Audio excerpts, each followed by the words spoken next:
ഇനി റിസോർട്ടിലെ വിശേഷങ്ങളാണ്. അങ്ങനെ നമ്മുടെ ബാഗും കാര്യങ്ങളൊക്കെ നമ്മളൊരു റൂമിലേക്ക് വെച്ചിട്ട് അതിന്റെ താഴെ തന്നെ ഒരു അരുവി ഉണ്ടായിരുന്നു. നമ്മളെല്ലാവരും കൂടെ അവിടത്തേക്ക് പോയി. അവിടെ ഒരു ഊഞ്ഞാലുണ്ടായിരുന്നു. അത് അടിപൊളി ഊഞ്ഞാലാണ്. ഞാൻ നോക്കില്ല, ഞാൻ വേഗം ആടി. പിന്നെ നേരെ നമ്മൾ കുളിക്കാൻ വേണ്ടി പോവാണ്. എല്ലാവരും ഉണ്ടായിരുന്നു. നമ്മളെല്ലാവരും കൂടെ പോയി.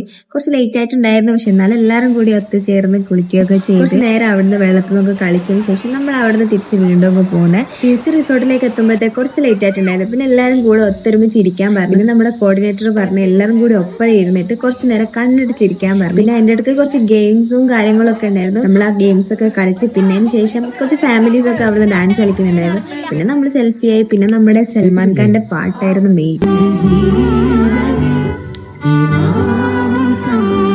വേറൊരു പാട്ടുണ്ട്, തരണം പി ദാവോരം. ഇതെന്തും മറിമായും എനിക്ക് ഭ്രാന്തായി പോയതാണ്, അത് നാട്ടുകാർക്ക് മൊത്തം മൂർഖനെയാണല്ലോ ചവിട്ടിയത്. അങ്ങനെ നമ്മള് ടെന്റിലെത്തിയിട്ട് പ്ലീസ്. തണുപ്പ് എന്ന് പറഞ്ഞാൽ ഇപ്പൊ സമയം 2 മണി. തണുപ്പ് എന്ന് പറഞ്ഞാൽ നല്ല തണുപ്പാണ്. ഓക്കെ, നാളെ കാണാം. ബൈ.